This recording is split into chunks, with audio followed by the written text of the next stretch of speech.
বাহরাইনে প্রবাসী বাংলাদেশি শিক্ষার্থীদের অংশগ্রহণে শুরু হয়েছে এসএসসি ও সমমানের পরীক্ষা।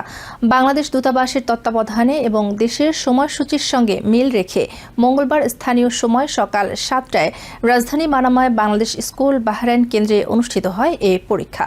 পরীক্ষা কেন্দ্র পরিদর্শন করেন বাহরাইনে নিযুক্ত বাংলাদেশের রাষ্ট্রদূত মোহাম্মদ রইস হাসান সরোয়ার। এ সময় উপস্থিত ছিলেন দূতাবাসের প্রথম সচিব মোহাম্মদ মাহফুজুর রহমান, স্কুলের অধ্যক্ষ Arun Nair, vice principal Shahida Begum, governing বডির সদস্য এবং প্রবাসী সাংবাদিকরা। কেন্দ্র সচিবের দায়িত্ব পালন করেন দূতাবাস কর্মকর্তা জসিমউদ্দিন এবং সার্বিক ব্যবস্থাপনায় ছিলেন মোসাদ্দিকুল ইসলাম। এবছর বাংলাদেশ স্কুল বাহরাইন কেন্দ্র থেকে মোট 63 জন শিক্ষার্থীর পরীক্ষায় অংশ নিয়েছে 61 জন। এর মধ্যে বিজ্ঞান বিভাগে 28 জন ছাত্র ও 20 জন ছাত্রী এবং ব্যবসায় শিক্ষা বিভাগে 7 জন ছাত্র ও 7 জন ছাত্রী রয়েছে।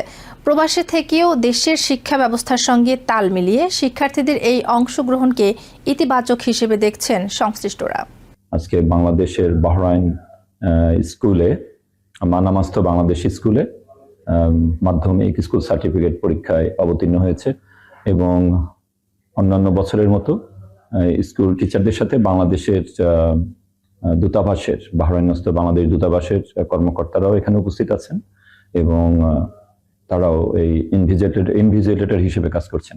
তা আমরা আশা করি এই স্কুলের পরীক্ষা কার্যক্রম সুন্দরভাবে চলবে। নিউ ইয়র্ক থেকে সম্প্রচারিত TVN 24 টেলিভিশন বিশ্বজুড়ে বাঙালির কণ্ঠস্বর।